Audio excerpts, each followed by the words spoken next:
All right, ladies and gents, welcome to the Mind Riviera wrap up.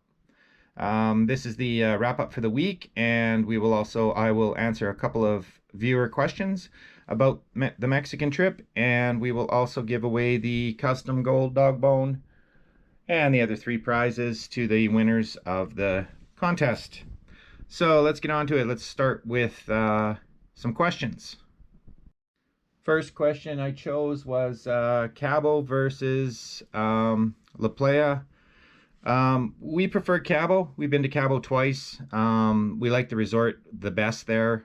Um, as far as metal detecting goes, Cabo was way better metal detecting. I did not have anywhere near as many hours on the hunt in Cabo as I did in the Mine Riviera, but we found, I think, 5 or 6 gold down there.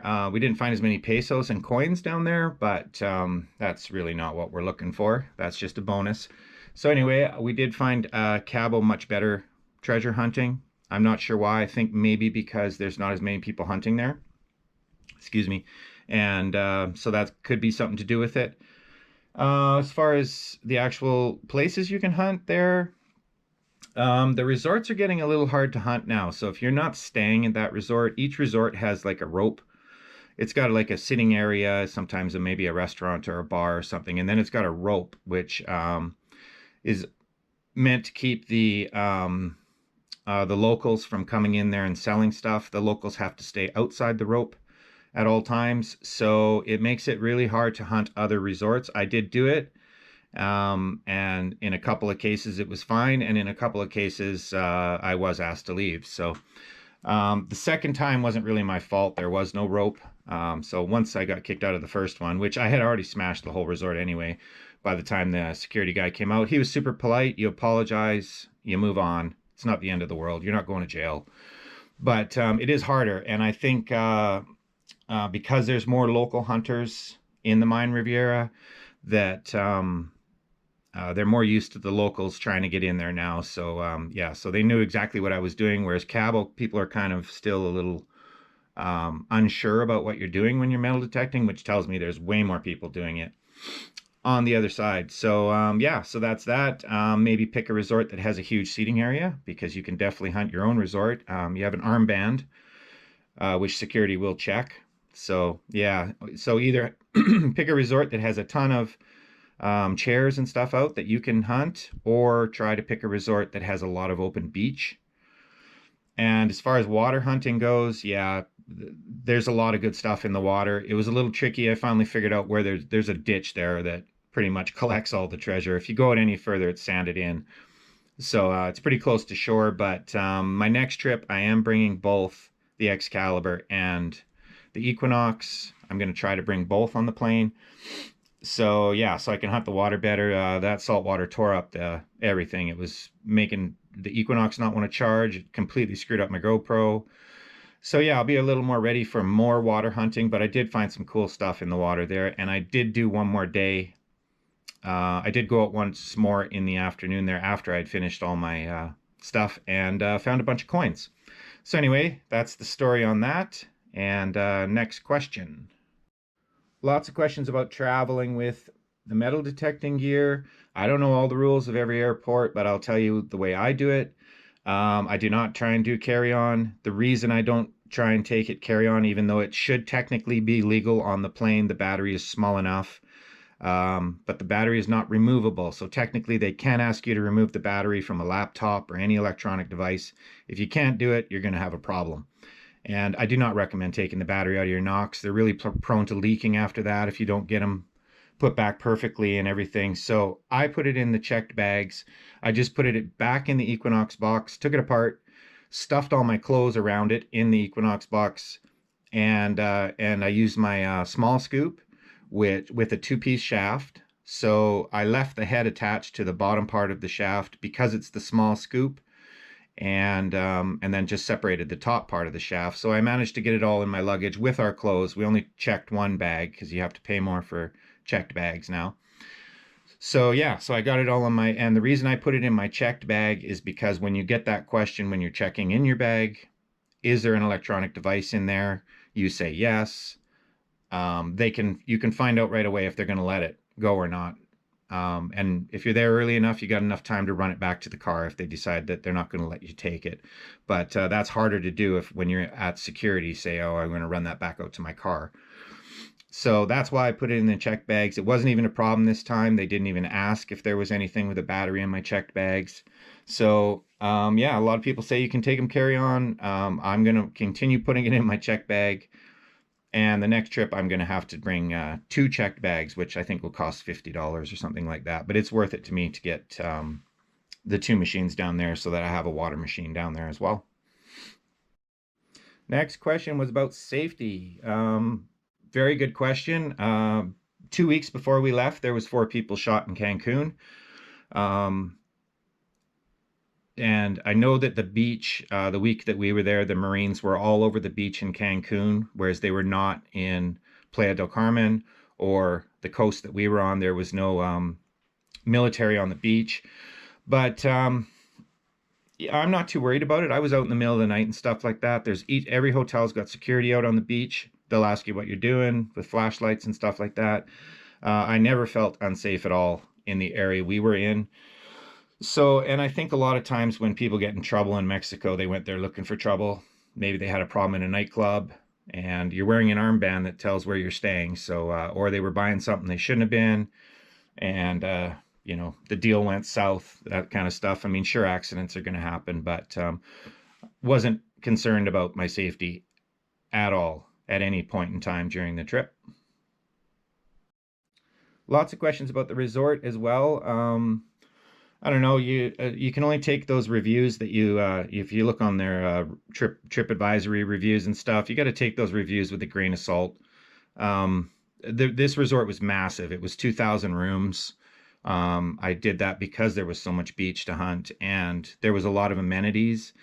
So as far as food goes, don't let the 5-star rating fool you. That is not the same as other countries' 5-star rating. That they usually get their rating in Mexico based on how many restaurants they have, how many pools they have, more so on the number of amenities, not necessarily the quality of the amenities. But yeah, our resort was amazing. I saw lots of crappy reviews about it, but I don't know what the hell they were talking about. The food was good. There's 5 buffets in this place, so it's very hard. I was a chef for like 175 years, so I know about food. So it's very hard to put out very nice, fresh stuff with the more buffets you have because you don't know where the people are going to go and you don't want all the waste. And I know that the staff get to eat from the buffets and stuff too later on, but that's something to think about. More is not always better. So yeah, but as far as I'm concerned, the buffets were just fine. Food was fresh. There's tons of fruit and vegetables and drinks and whatever you like. There was tons of choices there. So yeah, so you get what you pay for, and if you're buying a $10,000 all-inclusive vacation, then you can expect 5-star food. But you know, for $2,500 or $3,000 for 2 people, you're going to get what you paid for. It's the food was very good for the price that we paid for the resort.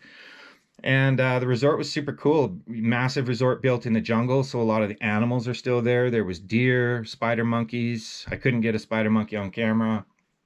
Um, those little coate raccoons, Mexican raccoons, are just a riot. They didn't bother any people.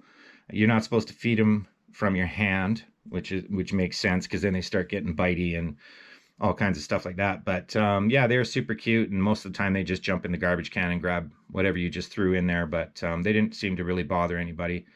They seemed to fight with each other a lot more than anything else, and a lot of them had injuries. So yeah, I don't know how they keep the numbers down because those coates, they breed every 3 months, 2 or 3 months. They have anywhere from 2 to 8 babies. So they breed like crazy. So but it wasn't overrun with them or anything like that. And there was iguanas and all kinds of fun stuff like that. The downside to a resort that's built in the jungle is you're going to get a lot of like debris and stuff, floating around the pools and stuff like that, like leaves and that kind of stuff, maybe some dirt. But the resort was very clean and we really liked it. All right, it's wrap up time. Let's get on to this. Enough chit chat. So wow, coins for days out there. I thought Canada was, or where I live in Canada is good for import coins. It's phenomenal down there. So these guys here are, I can't figure out. They're too ratched. Those are all American there.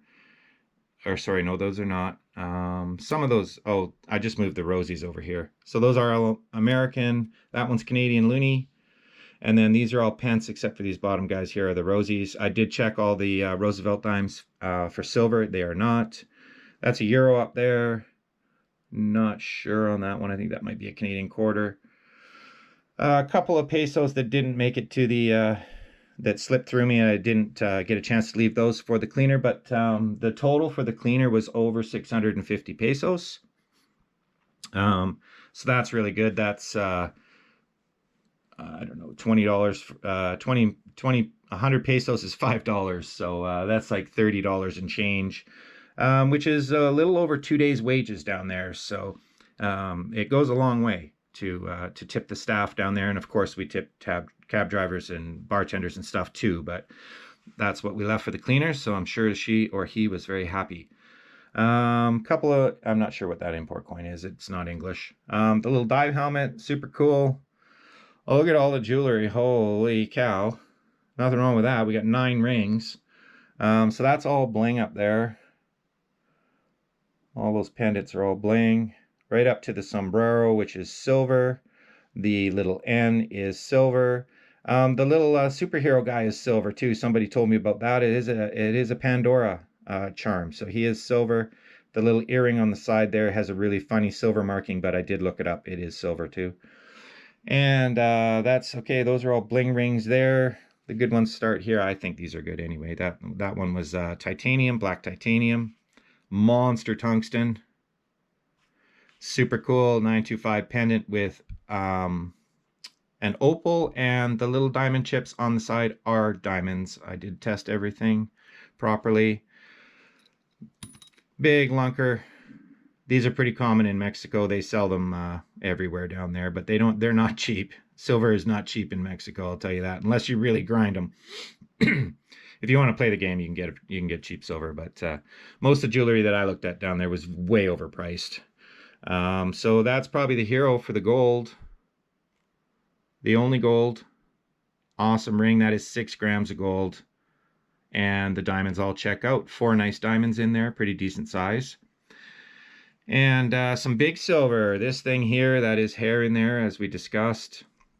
I'm not sure how to open this thing to change it out, so I don't know what I'm going to do with it. I guess I'll just hang on to it. It's kind of gross, but this thing cleaned up absolutely beautifully. Whatever it is, to a watch or a bracelet. Very cool. And the silver chain is awesome, and the silver chain is actually going to be prize number 2 for the Pupper Picker giveaway. So first place will be the gold dog bone. Second place will be this really nice silver chain. It's a lunker. And then I've got coin sets for 3rd and 4th. So if your name does get chosen in the random picker, you have won something. So yeah, so stay tuned and we will go to the random pickers. Okay, ladies and gents, first video is loaded into the Pupper Picker. Let's pick our first finalist. Good luck to everybody. Relic Reclaimers. All right. Awesome. Congratulations, Relic Reclaimers. Awesome hunt. Keep the great content coming. Thank you. I will try. And congratulations, you're in the finals for the gold dog bone. Okay, ladies and gents, video 2 is loaded into the picker. Second finalist is Patsy Rutledge. Congratulations. What's her comment? Beautiful place. Wish I was there.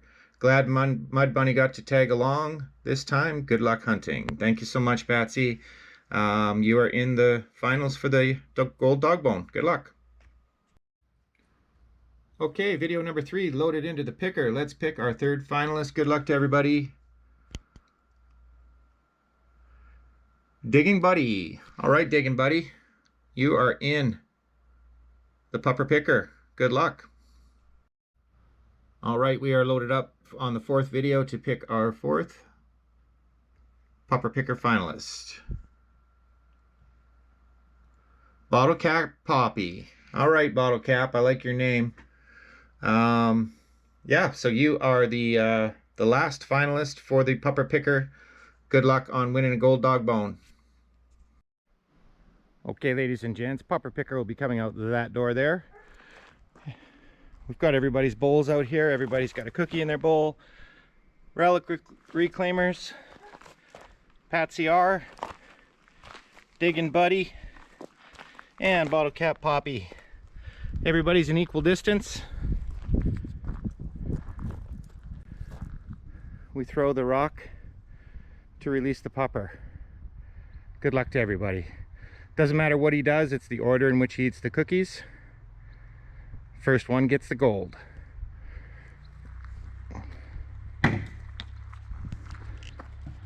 Here he comes. Ooh, Diggin' Buddy. Oh, did he eat it? Yes, he did. Bottle Cap Poppy gets the silver. Patsy R in third. And Relic Reclaimers. Good boy. Everybody can send me an email with your address, and we have prizes for everybody. Thank you all so much for joining me. See you on the next one.